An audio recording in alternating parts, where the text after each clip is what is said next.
What do I have here, you ask?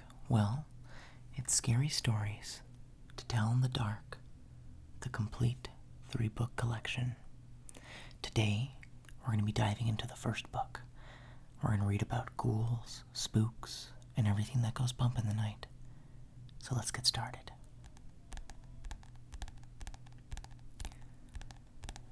I remember reading this book as a kid all the time. It was one of the first things that got me into everything horror and Halloween.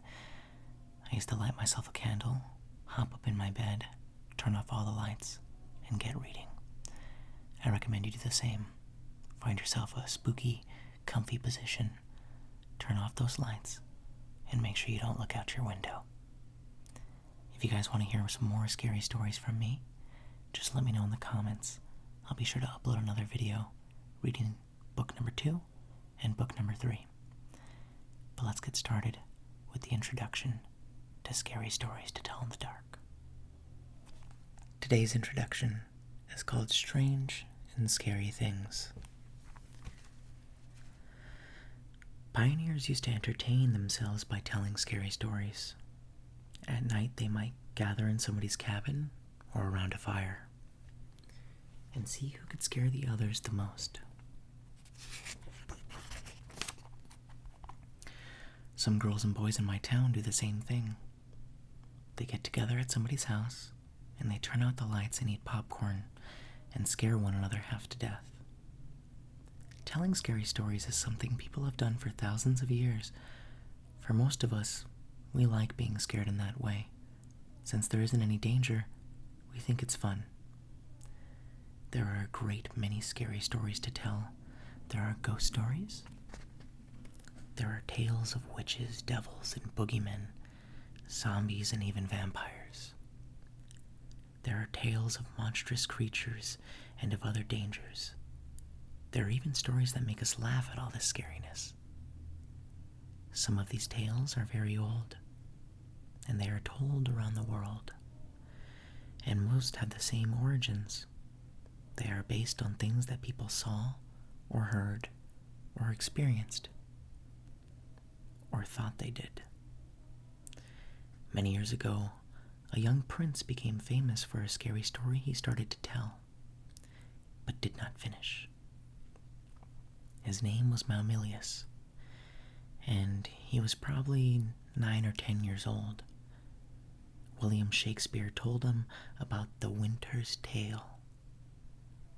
It was on a dark winter's day that his mother, the queen, asked him for a story.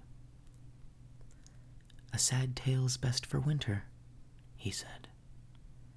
"I have one of sprites and goblins." "Do your best to frighten me with your sprites," she said. "You're powerful at it." "I shall tell it softly," he said. "Yond crickets shall not hear it." And he began. There was a man dwelt by a churchyard, but that was as far as he got. For at that moment the king came in and arrested the queen and took her away. And soon after that, Maumilius died. No one knows how he would have finished his story. If you started as he did, what would you tell? Most scary stories are, of course, meant to be told. They are more scary that way, but how you tell them is important. As Maumilius knew, the best way is to speak softly, so that your listeners lean forward to catch your words, and to speak slowly, so that your voice sounds scary. And the best time to tell these stories is at night, in the dark and the gloom. It is easy for someone listening to imagine all sorts of strange and scary things. And thus, we begin our descent into a world of strange and scary things. Welcome to Scary Stories to Tell in the Dark.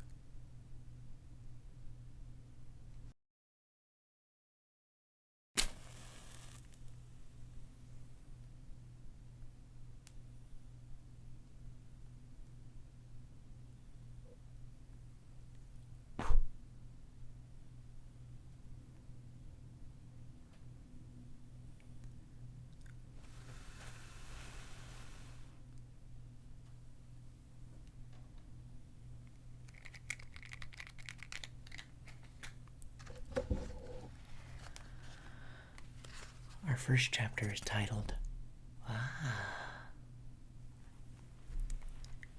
This chapter is filled with jump stories you can use to make your friends jump with fright.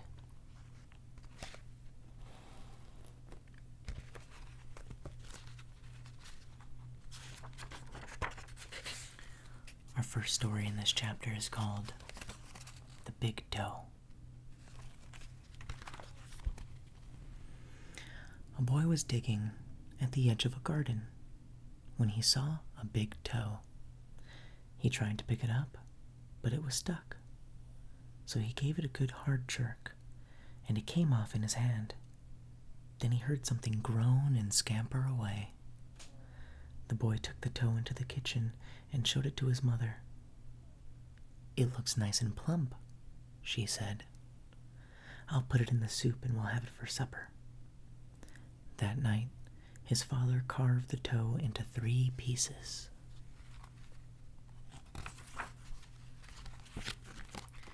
And they each had a piece. Then they did the dishes, and when it got dark, they went to bed. The boy fell asleep almost at once, but in the middle of the night, a sound awakened him. It was something out of the street. It was a voice. It was calling to him. "Where's my toe?" It groaned. When the boy heard that, he got very scared. But he thought, "It doesn't know where I am. It'll never find me." Then he heard the voice once more, only now it was closer. "Where's my toe?" It groaned. The boy pulled the blankets over his head and closed his eyes. I'll go back to sleep, he thought. When I wake up, it will be gone. But soon he heard the back door open and again heard the voice. "Where's my toe?" It groaned. Then the boy heard footsteps move through the kitchen into the dining room, into the living room, into the front hall. Then slowly, they climbed the stairs. Closer and closer they came. Soon they were in the upstairs hall. Now they were outside his door. "Where's my toe?" The voice groaned. His door opened. Shaking with fear, he listened as the footsteps slowly moved through the dark toward his bed. Then they stopped. "Where's my toe?" the voice groaned. "You've got it." The big toe also has another ending. When the boy hears the voice calling for his toe, he finds a strange-looking creature come up inside the chimney. The boy is so frightened he can't move. He just stands there and stares at it. Finally, he asks, "What you've got such big eyes for?" And the creature answers, "To look you through and through." What you got such big claws for?" "To scratch up your grave." What you got such a big mouth for?" "To swallow you whole." What you got such sharp teeth for?" "To chomp your bones."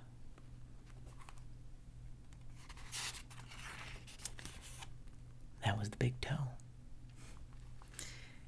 That story had 2 endings.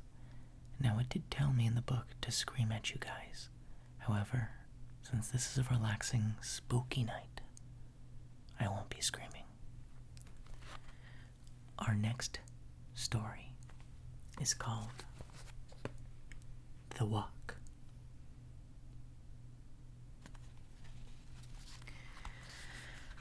My uncle was walking down a lonely dirt road one day.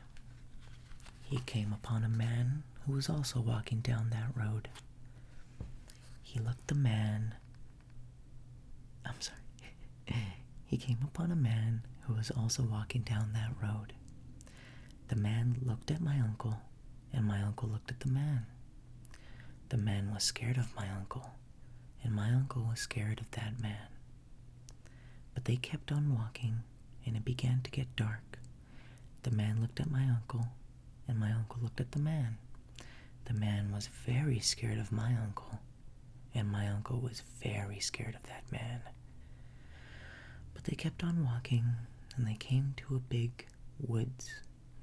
It was getting darker, and the man looked at my uncle, and my uncle looked at the man. The man was really scared of my uncle, and my uncle was really scared of that man. But they kept on walking, and deep down into the woods they went. It was getting darker, and the man looked at my uncle, and my uncle looked at the man. The man was terribly scared of my uncle, and my uncle was terribly scared of...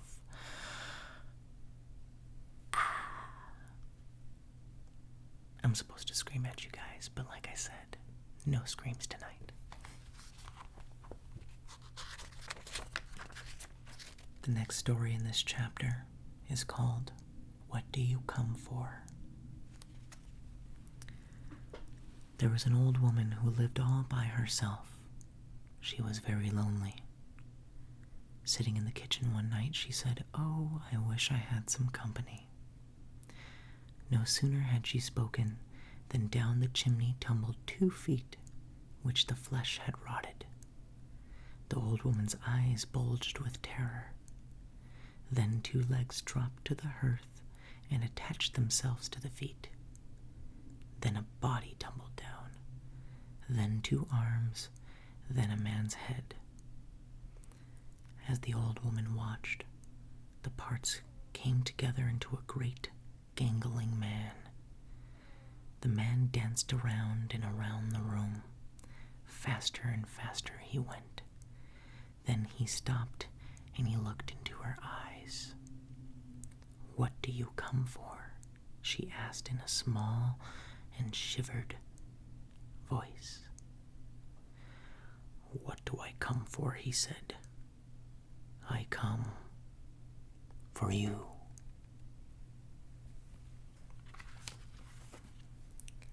I assume he came for her. The next story in our chapter is called Me Tai Doty Walker. There was a haunted house where every night a bloody head fell down the chimney. At least, that's what people said. So nobody would stay there overnight. Then, a rich man offered $200 to whoever would do it. And this boy said he would try it if he could have his dog with him. So, it was all settled. The very next night, the boy went to the house with his dog to make it more cheerful. He started a fire in the fireplace. Then, he sat in front of the fire and waited for his dog, and his dog waited with him. For a while, nothing happened, but a little after midnight he heard someone singing softly and sadly off in the woods. The singing sounded something like this. Me Tai Doty Walker.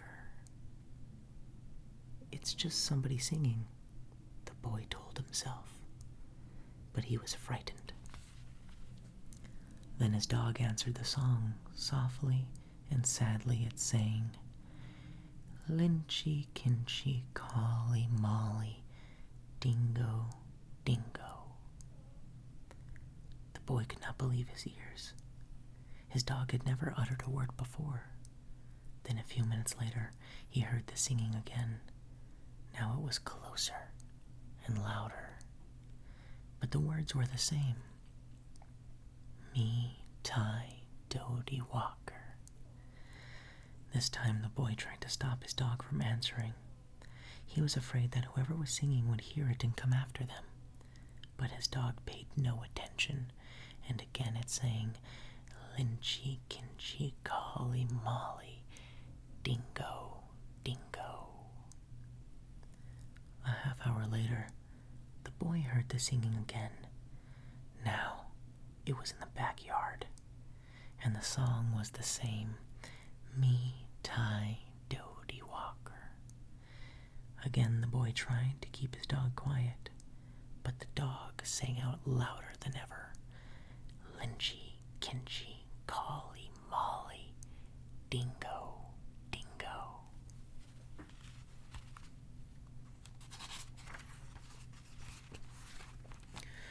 Soon the boy heard the singing again. Now it was coming down the chimney. Me Tai Dodie Walker. The dog sang right back. Lynchy, Kinchy, Collie, Molly, Dingo, Dingo.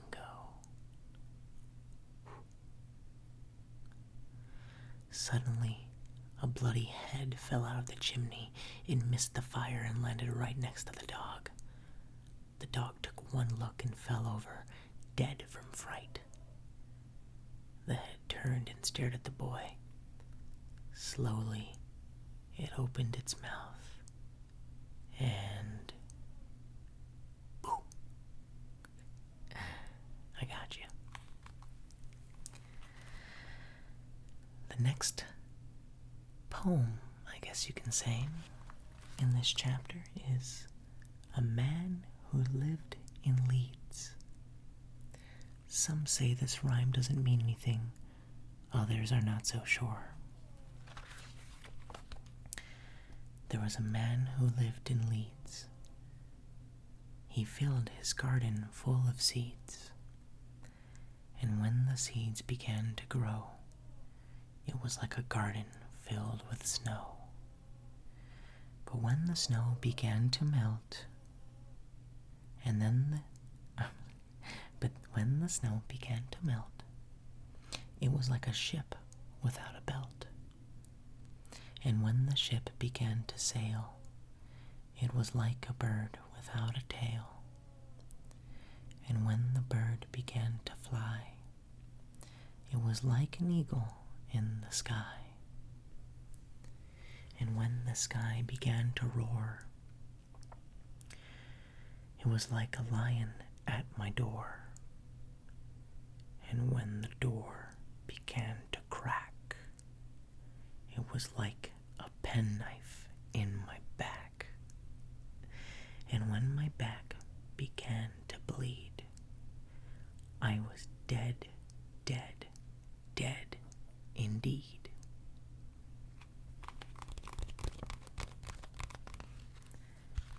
I like that poem.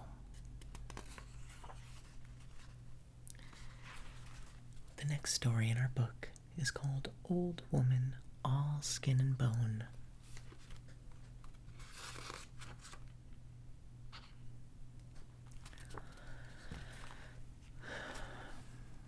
There was an old woman, all skin and bone, who lived near the graveyard, all alone.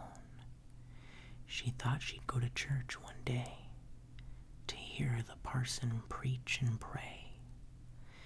And when she came to the church house stile, she thought she'd stop and rest for a while. When she came up to the door, she thought she'd stop and rest some more.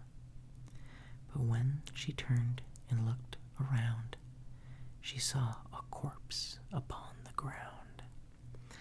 From its nose down to its chin, the worms crawled out and the worms crawled in. The woman to the preacher said, "Shall I look like that when I am dead?" The preacher to the woman said, "You'll look like that when you are dead."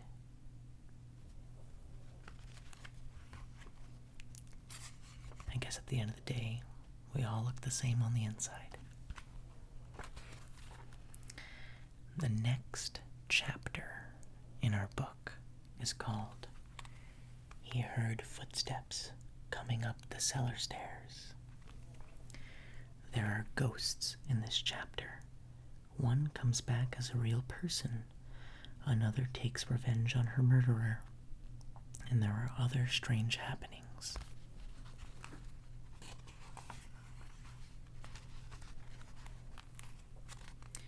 The first story in this chapter is called The Thing.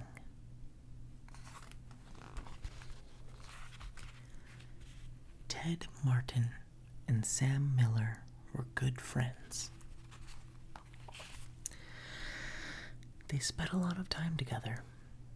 On this particular night, they were sitting on a fence near a post office talking about one thing and another. There was a field of turnips across the road.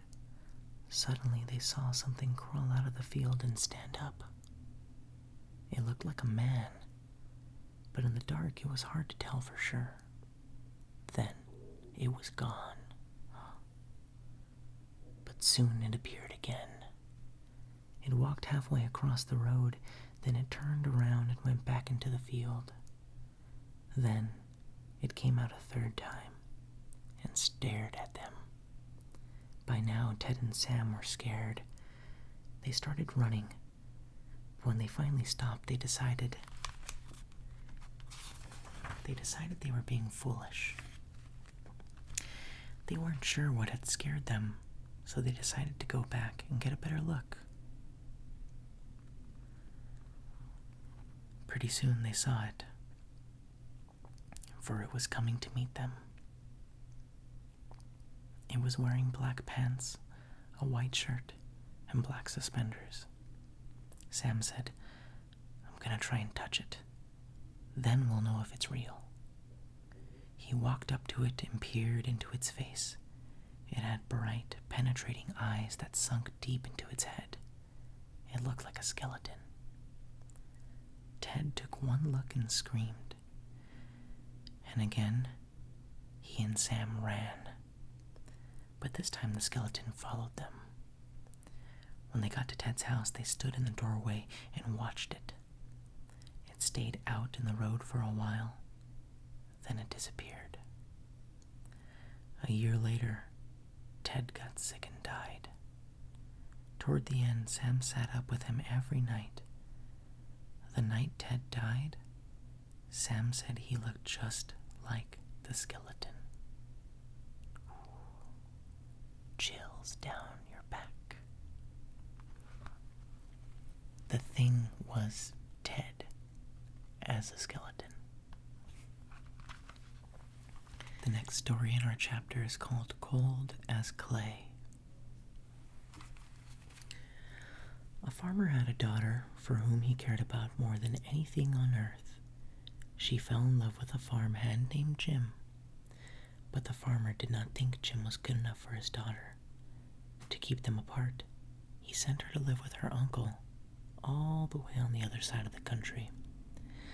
Soon after she left, Jim got sick, and he wasted away and died. Everyone said that he had died of a broken heart. The farmer felt so guilty about Jim's death, he could not tell his daughter of what happened. She continued to think about Jim and the life they might have together.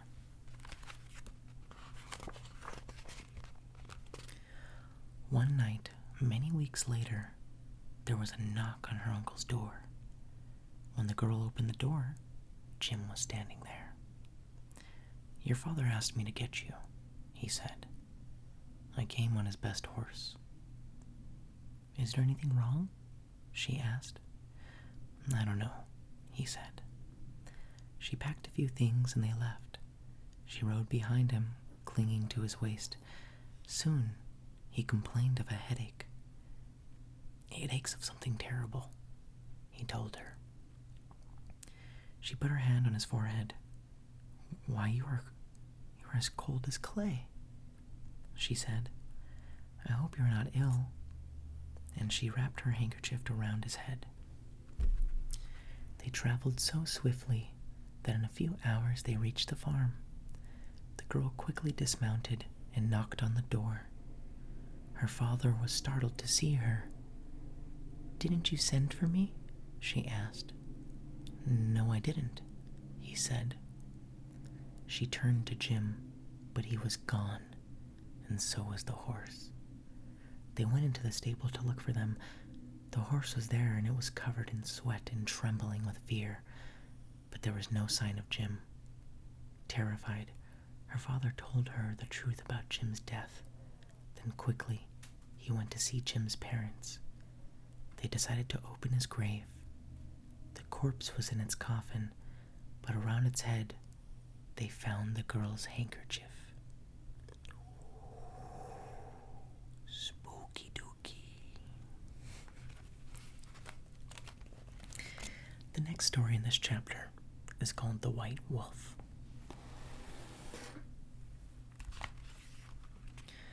The timber wolves around French Creek had gotten out of hand.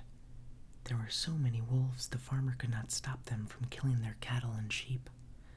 So the state put a bounty on them. It would pay a hunter $10 for every wolf pelt he turned in. A butcher in town named Bill Williams thought that was pretty good money. He stopped working as a butcher and started killing wolves. He was good at it. Every year he killed over 500 of them. That came to more than $5,000. It was quite a bit of money at the time. After 4 or 5 years, Bill had killed so many wolves, there were hardly any left in that area. So he retired, and he vowed he would never harm another wolf, because wolves had made him rich. Then one day, a farmer reported that a white wolf had killed 2 of his sheep. He had shot at it, but it hit it. But the bullets didn't have any effect on it. Soon that wolf was seen all over the countryside, killing and running, but nobody could stop it. One night, it came into Bill's yard and killed his pet cow. Bill forgot about his decision, never to harm any other wolf. He went into town the next morning and bought a young lamb for bait. He took it out to the hills and tied it to a tree. Then he backed off about 50 yards and sat down under another tree. With his gun, he waited. When Bill didn't come back, his friends started looking for him. Finally, they found the lamb. It was still tied to a tree. It was hungry, and it was still alive. Then they found Bill. He was standing still against the other tree, but he was dead. His throat had been torn open, but there was no sign of a struggle. His gun hadn't been fired, and there were no tracks to soil around him. As for the white wolf, it was never seen again. Whoa. This next story is called The Haunted House. Now, I haven't read this one since I was a kid, but it's one of the scariest ones. It's a bit long, so let's get started. One time, a preacher went to see if he could put let's do that again. One time, a preacher went to see if he could put a haunt to rest at a house in a settlement. The house has been haunted for about 10 years. Several people had tried to stay there all night, but they always would get scared out by the haunt. So this preacher took his Bible and went to the house, went on in, built himself a good fire, and lit a lamp. Sat there reading his Bible. Then just before midnight, he heard something start up in the cellar. Walking back and forth, it sounded like somebody was trying to scream and got choked off. Then there was a lot of thrashing around and struggling, and finally, everything got so quiet. The old preacher took his Bible again, but before he could start reading, he heard footsteps coming up the cellar stairs. He sat watching the door to the cellar, and the footsteps kept coming closer and closer. He saw the doorknob turn. When the door began to open, he jumped up and hollered, "What do you want?" The door shut back easy, and there wasn't a sound. The preacher was trembling a little, but he finally opened the Bible and read a while. Then he got up and laid the book on the chair and went to mend the fire. Then the haunt started walking up again, step by step, cellar stairs. The old preacher sat watching the door, saw the doorknob turn and the door opened. It looked like a young woman. He backed up and said, "Who are you? What do you want?"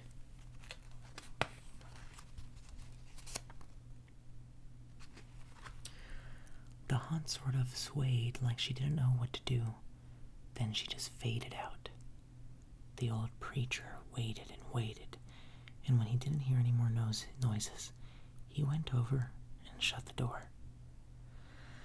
He was sweating and trembling all over, but he was a brave man, and he thought he'd be able to see it through. So he turned his chair to where he could watch, and he sat down and waited. It wasn't long before he heard the haunt start up again slowly. Step, step, step. Closer and closer. Step, step. It was right by the door.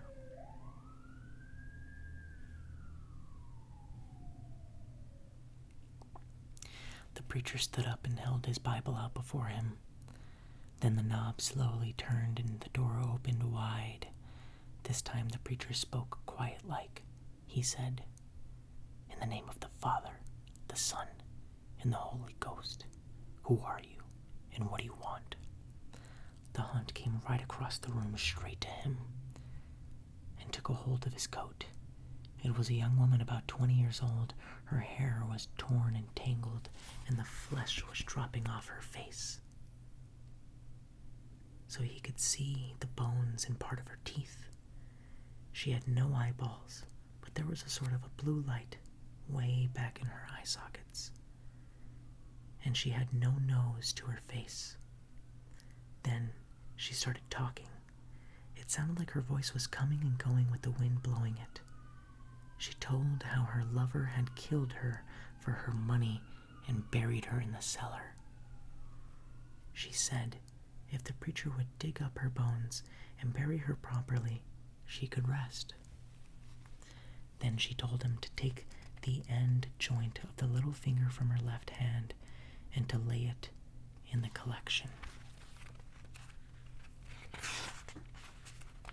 In the collection plate at the next church meeting, and he'd find out who had murdered her. She said, "If you come back here once more after that, you'll hear my voice at midnight, and I'll tell you where my money is hid. You can give it to the church." The haunt sobbed like she was tired, and she sunk down toward the floor and was gone. The preacher found her bones and buried them into the graveyard. The next Sunday, the preacher put the finger bone in the collection plate, and when a certain man happened to touch it, it stuck to his hand. The man jumped up and rubbed and scraped and tore at the bone, trying to get it off. Then he went to screaming, like he was going crazy. Well, he confessed to the murder, and they took him to jail. After the man was hung, the preacher went back to the house one midnight, and the haunt's voice told him to dig under the hearth rock. He did, and he found a big sack of money. And where that haunt had held on to his coat, the print of those bony fingers was burned right into the cloth. It never came out. Spooky dooky dooky spooky spooky. The next story in this chapter is called The Guests. A young man and his wife were on a trip to visit his mother. Usually, they arrived in time for supper, but they had gotten a late start, and now it was getting dark, so they decided to look for a place to stay overnight. Go on in the morning, just off the road, they saw a small house in the woods. "Maybe they rent rooms," the wife said, so they stopped to ask.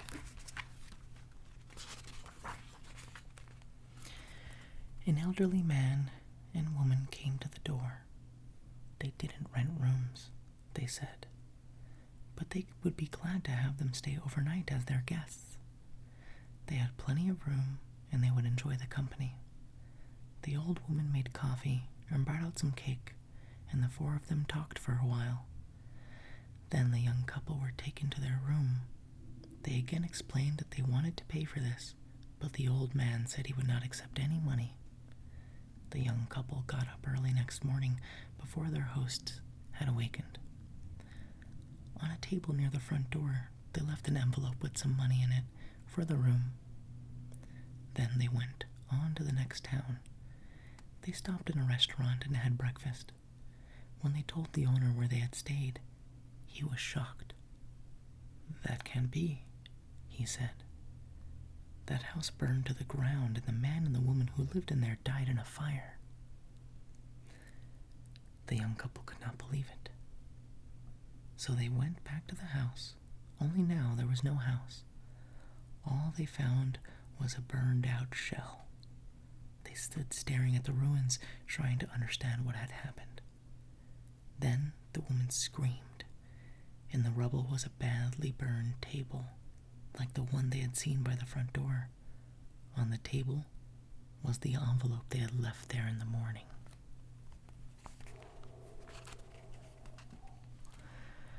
Scary, spooky, scary.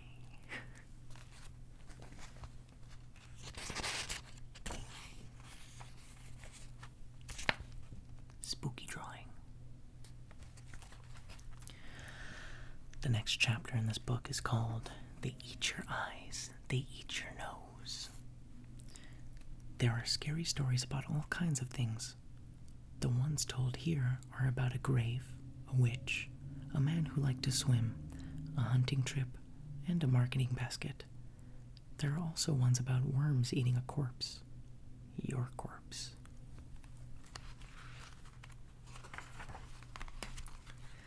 This first one is called The Hearse Song. Don't you ever laugh as the hearse goes by, for you may be the next to die. They wrap you up in a big white sheet, from your head down to your feet. They put you in a big black box and cover you up with dirt and rocks. All goes well for about a week. Then your coffin begins to leak. The worms crawl in and the worms crawl out. The worms play pinnacle on your snout. They eat your eyes, they eat your nose. They eat the jelly between your toes. Crawls in your stomach and crawls out your eyes. A big green worm with rolling eyes. Your stomach turns a slimy green, and pus pours out like whipping cream. You spread it on a slice of bread, and that's what you eat when you are dead. I like that one. This next one is called The Girl Who Stood on the Grave. Some boys and girls were at a party one night. There was a graveyard down the street, and they were talking about how scary it was. "Don't ever stand on a grave after dark," one of the boys said. "The person inside will grab you. He'll pull you under." "That's not true," one of the girls said. "It's just a superstition." "I'll give you $1 if you stand on a grave," said the boy. "A grave doesn't scare me," said the girl. "I'll do it right now." The boy handed her his knife. "Stick this knife in one of the graves," he said. "Then we'll know you were there." The graveyard was filled with shadows and was as quiet as death. "There's nothing to be scared of," the girl told herself, but she was scared anyway. She picked out a grave and stood on it. Then quickly she bent over and plunged the knife into the soil, and she started to leave. But she couldn't get away. Something was holding her back. She tried a second time to leave, but she couldn't move. She was filled with terror. "Something has got me," she screamed, and she fell to the ground. When she didn't come back, the others went to look for her. they found her body sprawled across the grave. Without realizing it, she had plunged the knife through her skirt and pinned it to the ground. It was only the knife that held her. She had died of fright. Wow. There was no one holding her. She just died because she was scared to death. The next story in this chapter is called A New Horse. 2 farmhands shared a room. One slept at the back of the room. The other slept near the door. After a while, the one who slept near the door began to feel very tired earlier in the day. His friend asked what was wrong. "An awful thing happens to me every night," he said. "A witch turns me into a horse and rides me all over the countryside." "I'll sleep in your bed tonight," his friend said. "We'll see what happens to me." About midnight, an old woman who lived nearby came into the room. She mumbled some strange words over the farmhand, and he found out he couldn't move. Then she slipped a bridle on him, and he turned into a horse. The next thing he knew, she was riding him across the fields at breakneck speed, beating him to make him go faster. So they came to the house where a party was going on. There was a lot of music and dancing. They were having a big time inside. She hitched him to a fence and went in. While she was gone, the farmhand rubbed against the fence until the bridle came off. He turned back into a human being. Then he went into the house and found the witch. He spoke those strange words over her, and with the bridle he turned her into a horse. Then he rode her to a blacksmith and had her fitted with horseshoes. After that, he rode her to the farm where she lived. "I have a pretty good filly here," he told her husband, "but I need a stronger horse. Would you like to trade?" The old man looked her over, and he said he would do it. So they picked out another horse, and the farmhand rode away. Her husband led his new horse to the barn. He took off the bridle and went to hang it up. But when he came back, the new horse was gone. Instead, there stood his wife, with horseshoes nailed to her hands and her feet. Spooky. The next story is called Alligators. A young woman in town married a man from another part of country. He was a nice fellow. They got along pretty well together, and there was only one problem. Every night he'd go swimming in the river. Sometimes he would be gone all night long, and she would complain about how lonely she was. This couple had 2 young sons. As soon as the boy could walk, her father began to teach them how to swim. And when they got to be old enough, he took them swimming in the river at night. Often they would stay there all night long, and the young woman would stay home all by herself. After a while, she began to act in a strange way. At least, that's what the neighbors said. She told them that her husband was turning into an alligator, and that he was trying to turn the boys into alligators. Everybody told her there was nothing wrong with a man taking his son to swim. That was a natural thing to do. And when it came to alligators, there just wasn't any nearby. Everybody knew that. Early one morning, the young woman came running into town from the direction of the river. She was soaking wet. She said a big alligator and 2 little alligators had pulled her in and had tried to get her to eat raw fish. They were her husband and her sons, she said, and they wanted her to live with them, but she had gotten away. Her doctor decided she had lost her mind, and he had put her in the hospital for a while. After that, nobody saw her husband and boys again. They just disappeared. But happened now. And then fishermen would tell about seeing alligators in the river at night.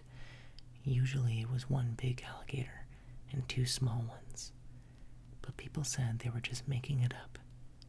Everybody knows there aren't any alligators around here. Ooh, creepy alligator.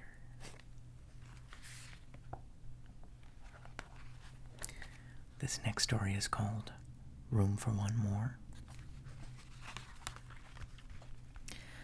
A man named Joseph Blackwell came to Philadelphia on a business trip.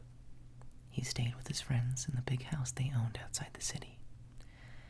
That night, they had a good time visiting, but when Blackwell went to bed, he tossed and turned and couldn't sleep. Sometime during the night, he heard a car turn into the driveway. He went to the window to see who was arriving at such a late hour. In the pale moonlight, he saw a long black hearse filled with people. The driver of the hearse looked up at him. When Blackwell saw his queer, hideous face, he shuddered. Then the driver called to him, "There is room for one more." Then he waited for a minute or two, and he drove off. In the morning, Blackwell told his friends what had happened. "You were dreaming," they said. "I must have been," he said, "but it didn't seem like a dream." After breakfast, he went into Philadelphia. He spent the day high above the city in one of the new office buildings there. Late in the afternoon, he was waiting for an elevator to take him back down to the street. But when it arrived, it was very crowded.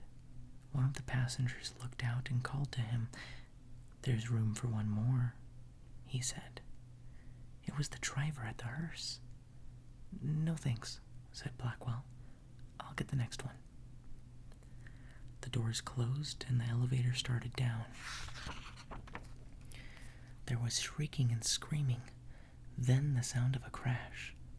The elevator had fallen to the bottom of the shaft. Everyone on board was killed. Crazy, he would have died, oh my god. The next story is called The Wendigo.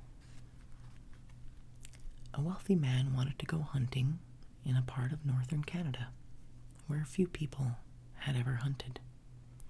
He traveled to a trading post and tried to find a guide to take him, but no one would do it. It was too dangerous, they said. Finally, he found an Indian who needed money badly, and he agreed to take him. The Indian's name was Defago. They made a camp in the snow near a large frozen lake. For 3 days they hunted, but they had nothing to show for it. The third night a windstorm came up. They lay in their tent listening to the wind howling and the trees whipping back and forth. To see the storm better, the hunter opened the tent. What he saw startled him. There wasn't a breath of air stirring and the trees were standing perfectly still. Yet he could hear the wind howling, and the more he listened, the more it sounded as if it were calling Defago's name. Defago, Defago. I must be losing my mind, the hunter thought. But Defago had gotten out of his sleeping bag. He was huddled in the corner of the tent, his head buried in his arms. "What's this all about?" the hunter asked. "It's nothing," Defago said. But the wind continued to call him, and Defago had become more tense and more restless. "Defago," it called. "Defago." Suddenly he jumped to his feet, and he began to run from the tent. But the hunter grabbed him and wrestled him to the ground. "You can't leave me out here," the hunter shouted. Then the wind called again, and Defago broke loose and ran into the darkness. The hunter could hear him, screaming as he went. Again and again he cried, "Oh, my fiery feet, my burning feet of fire." Then his voice faded away, and the wind died down again. At daybreak, the hunter followed Defago's tracks in the snow. They went through the woods, down toward the lake, then out onto the ice. But soon he noticed something strange. The steps Defago had taken got longer and longer. They were so long, no human could have taken them. It was as if something had helped him to hurry away. The hunter followed the tracks, out in the middle of the lake, but there they disappeared. At first he thought that Defago had fallen through the ice, but there wasn't any hole. Then he thought that something had pulled him off of the ice into the sky, but that made no sense. As he stood wondering what had happened,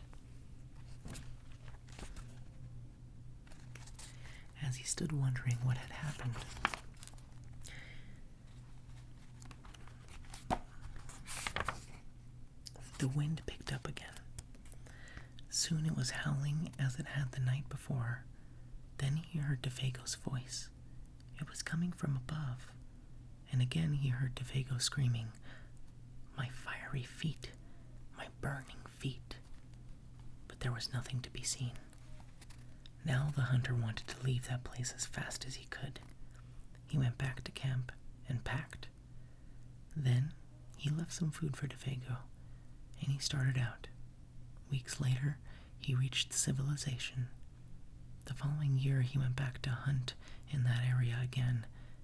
He went to the same trading post to look for a guide. There could not explain what had happened to Defago, but they had not seen him since then. "Maybe it was the Wendigo," one of them said, and he laughed. "It's supposed to come with the wind. It drags you along at a great speed until your feet are burned away. And more of you than that.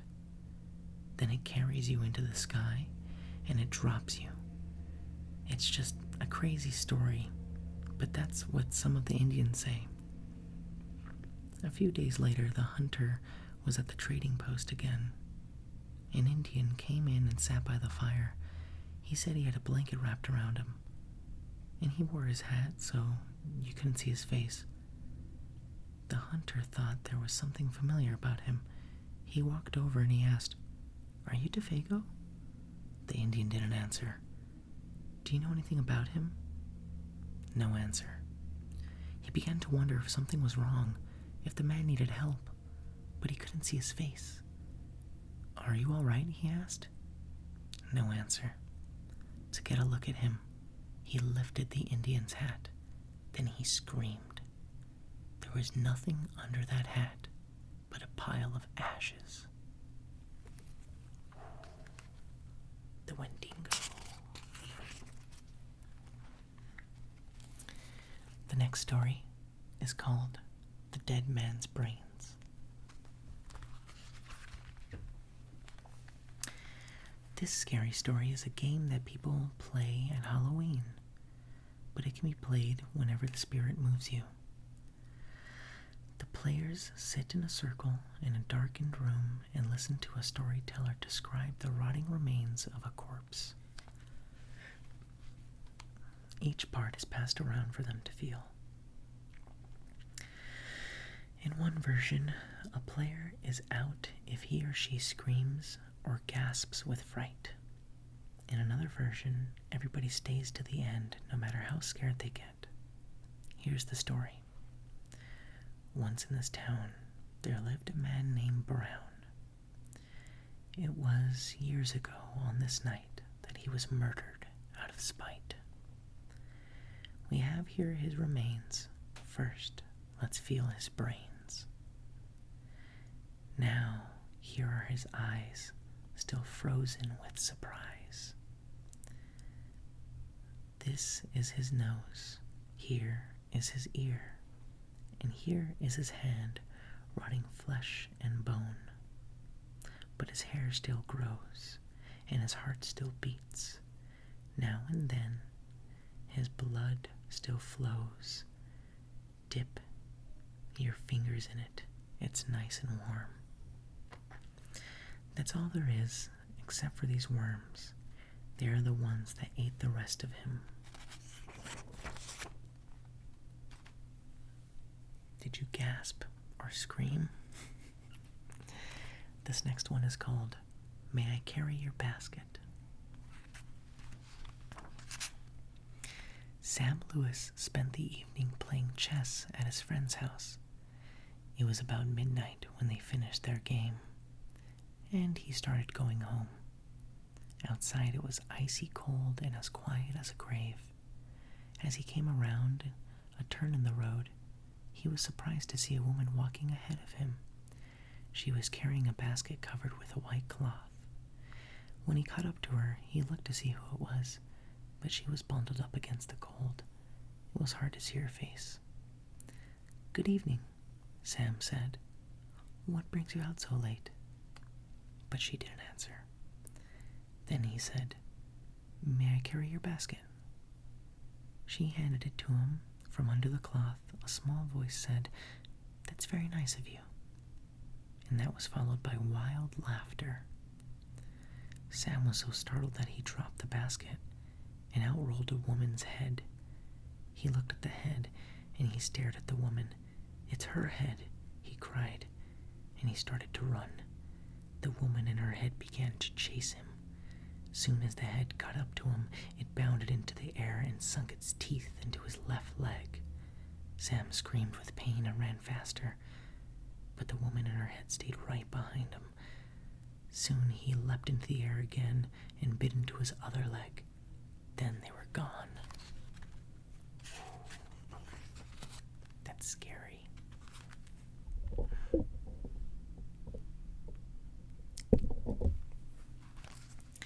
This next chapter is called Other Dangers. Most of the scary stories in this book have been passed down over the years, but the ones in this chapter have been told only in recent times. They are stories that young people often tell about dangers we face in our lives today. This one's called The Hook.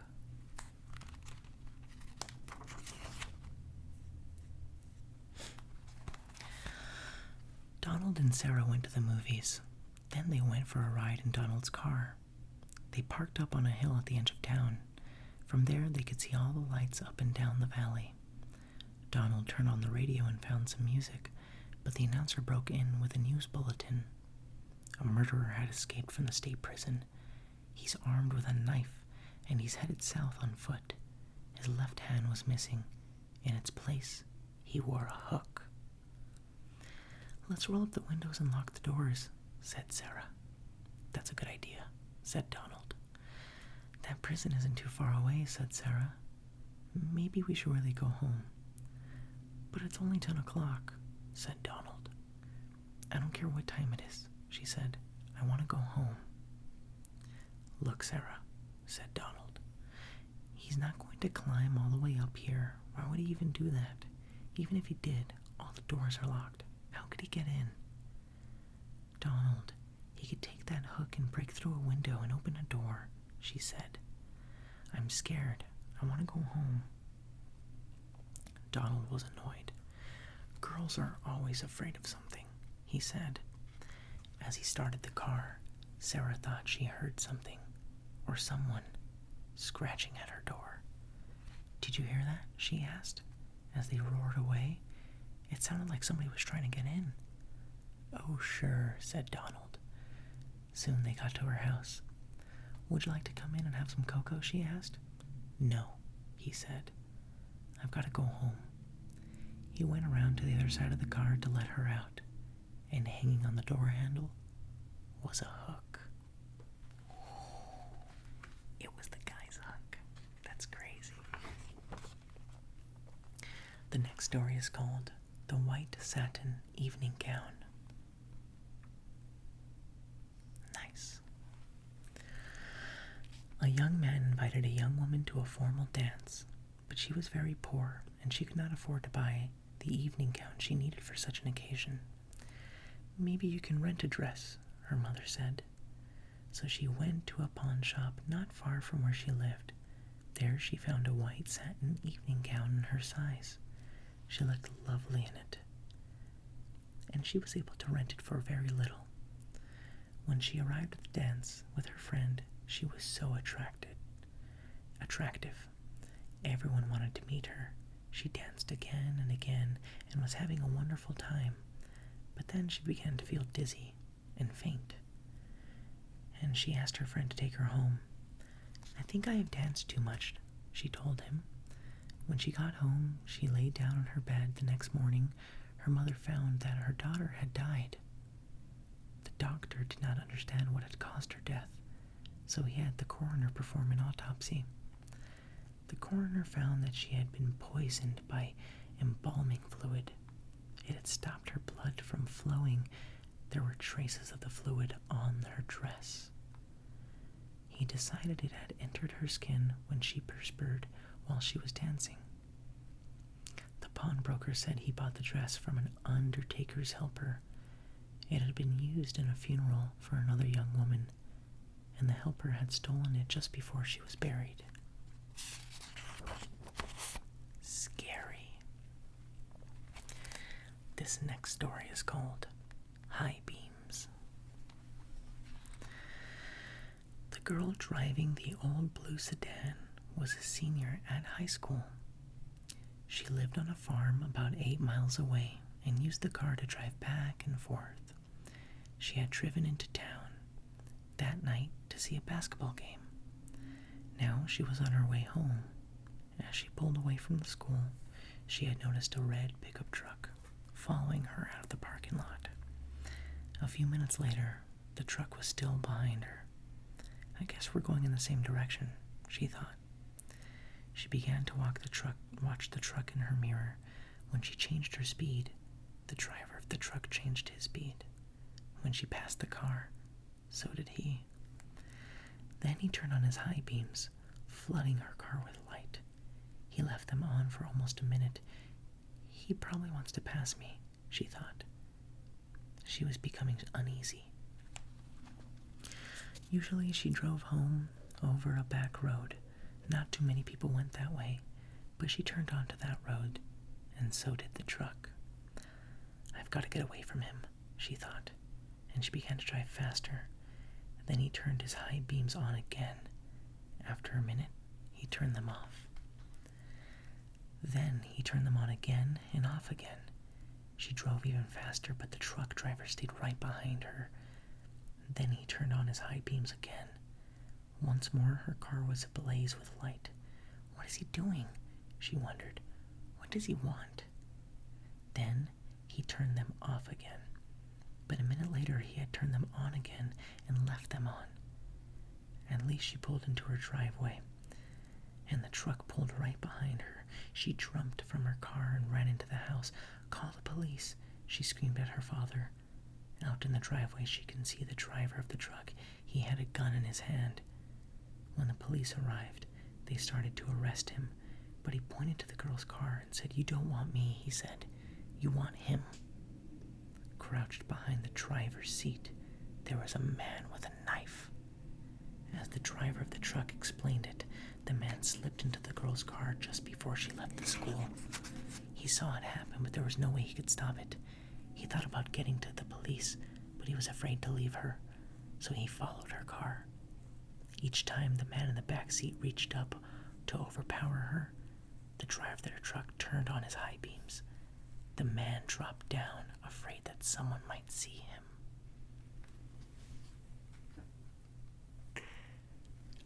I totally forgot about that one. That one is probably my favorite. Wow, that's scary. I got chills. The next story is called The Babysitter. It was 9 o'clock in the evening. Everybody was sitting on the couch in front of the TV. There were Richard, Brian, Jenny, and Doreen, the babysitter. The telephone rang. "Maybe it's your mother," said Doreen. She picked up the phone before she could say a word. A man laughed hysterically and hung up. "Who was it?" asked Richard. "Some nut," said Doreen. "What did I miss?" At 9:30, the telephone rang again. Doreen answered it. It was the man who had called before. "I'll be there soon," he said, and he laughed and hung up. "Who was it?" said the children. Some crazy person, she said. About 10 o'clock, the telephone rang again. Jenny got it at first. Hello, she said. It was the same man. 1 more hour, he said, and he laughed and he hung up. He said 1 more hour. What did he mean? Asked Jenny. Don't worry, said Corrine. It's somebody fooling around. I'm scared, said Jenny. About 10:30, the telephone rang once more. When Doreen picked it up, the man said, Pretty soon now, and he laughed. Why are you doing this? Doreen screamed, and he hung up. Was it that guy again? Asked Brian. Yes, said Doreen. I'm going to call the operator and complain. The operator told her to call back if it happened again, and she would try to trace the call. At 11 o'clock, the telephone rang again. Doreen answered it. Very soon now, said the man, and he laughed and hung up. Doreen called the operator. Almost at once she called back. The person is calling from a telephone upstairs, she said. You better leave. I'll get the police. Just then, a door upstairs opened. A man they had never seen before started down the stairs toward them. As they ran from the house, he was smiling in a very strange way. A few minutes later, the police found him there and arrested him.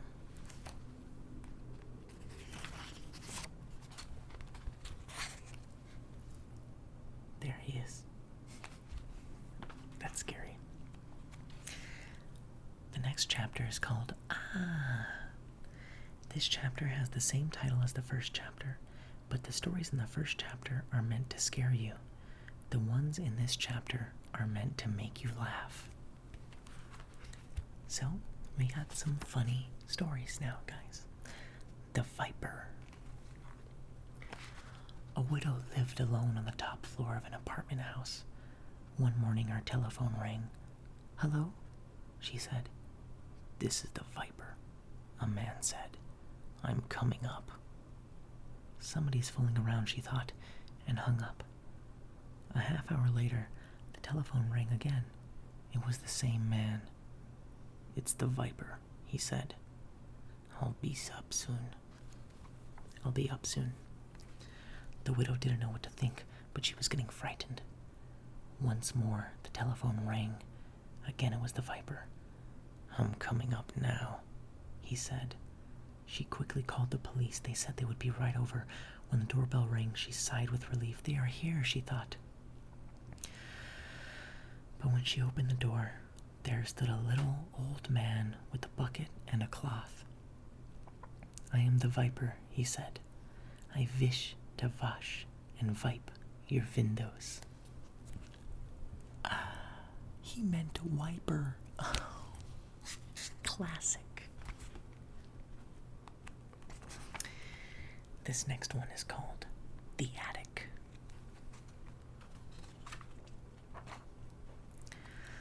A man named Rupert lived with his dog in a house deep in the woods. Rupert was a hunter and a trapper. The dog was a big German shepherd named Sam. Rupert had raised Sam from a pup. Almost every morning, Rupert went hunting and Sam stayed behind and guarded the house.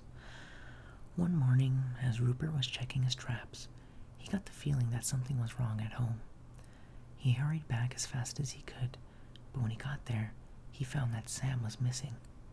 He searched the house and the woods nearby, but Sam was nowhere to be seen.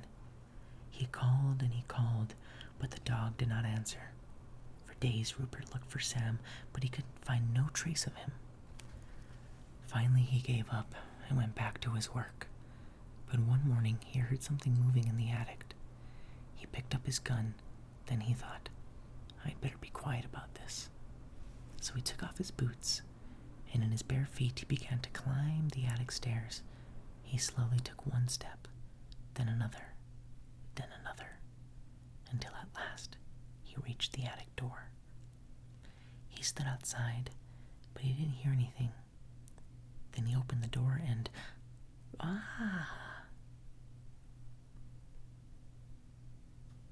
You're probably wondering why he screamed.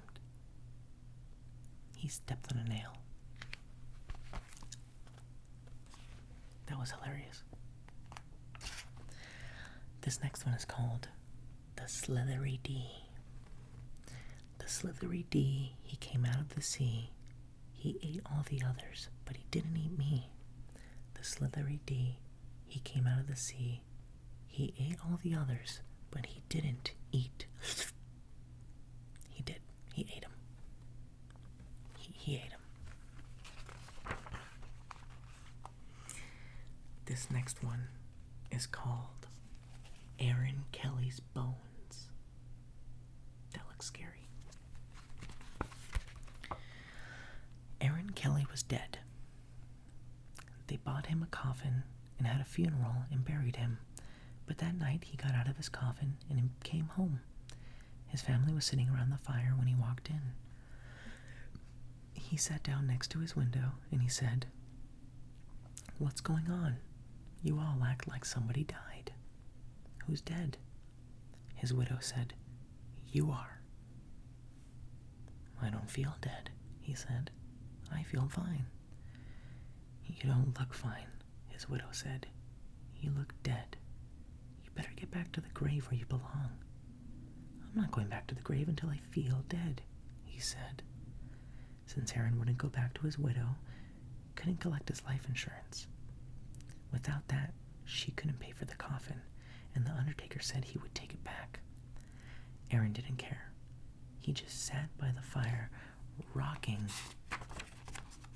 in his chair and warming his hands and feet, but his joints were dry and his back was stiff. Every time he moved, he creaked and he cracked. One night, the best fiddler in town came to court the widow. Since Aaron was dead, the fiddler wanted to marry her. The two of them sat on one side of the fire, and Aaron sat on the other side, creaking and cracking.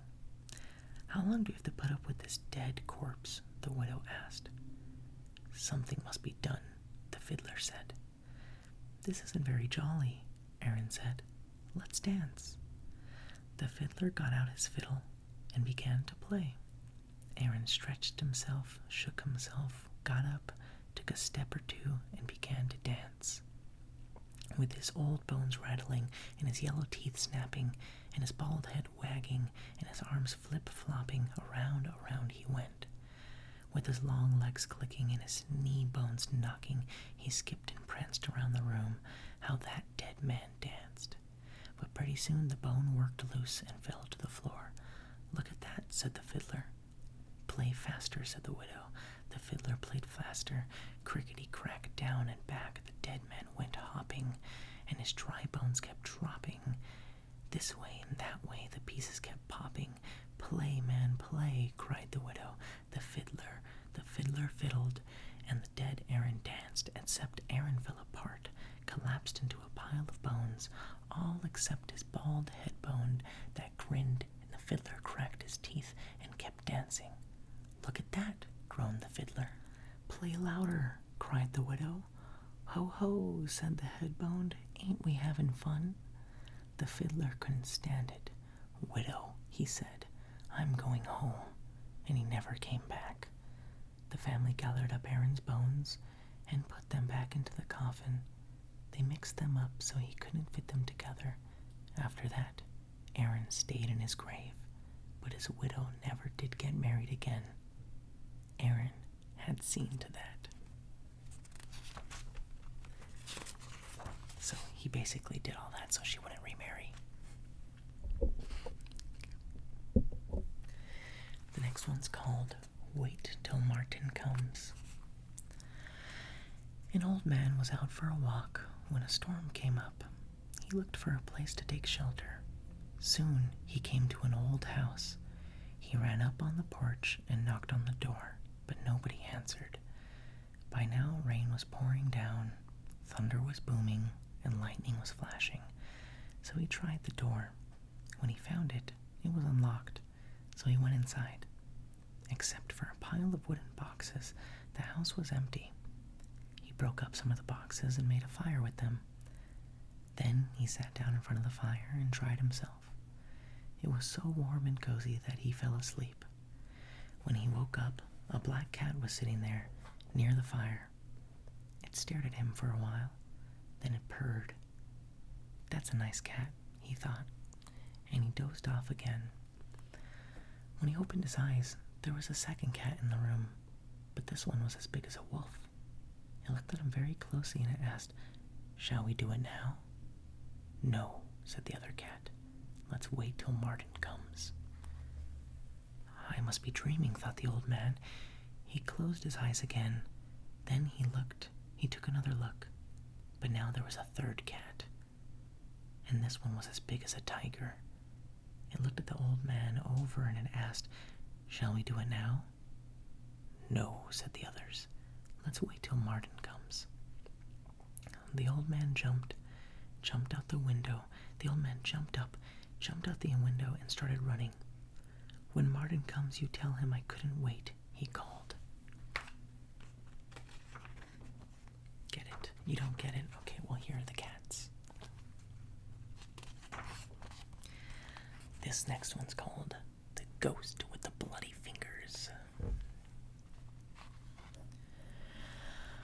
A businessman arrived at a hotel late one night and asked for a room. The room clerk told him the hotel was all filled up. There was only one empty room, he said, "but we don't like to rent that one because it's haunted." "I'll take it," said the businessman. "I don't believe in ghosts." The man went up to the room, he unpacked his things, and he went to bed. As soon as he did, a ghost came out of the closet. Its fingers were bleeding, and it was moaning, "Bloody fingers, bloody fingers." When the man saw the ghost, he grabbed his things and ran. The next night, a woman arrived very late. Again, all the rooms were taken except the haunted room. "I'll sleep there," she said. "I'm not afraid of ghosts." As soon as she got into the bed, the ghost came out of the closet. Its fingers were bleeding. It still was moaning, "Bloody fingers, bloody fingers."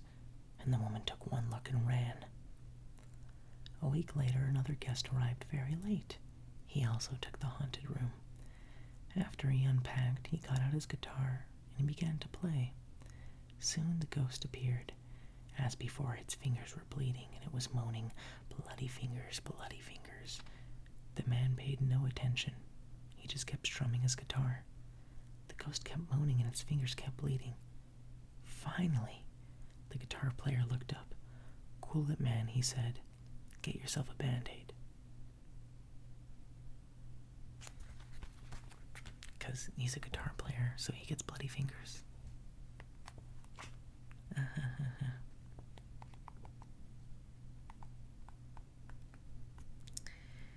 And it looks like that is the end of Scary Stories to Tell in the Dark. I hope you all enjoyed spending time with me and hanging out. This is going to be a longer video, so I don't expect you guys to be awake by the end of this or watch the entire thing, but I would really appreciate the support. Please let me know in the comments if you want me to read the other books as well. I actually had a nice relaxing time doing this. I love you all, and don't look out your window, or under your bed, or in your closet. You know what? It's probably best if you just close your eyes and go to sleep. And when you wake up tomorrow, when you look yourself in the mirror, don't forget to smile. Because otherwise, the ghosts won't think you're friendly. Good night, and sweet dreams. Or in this case,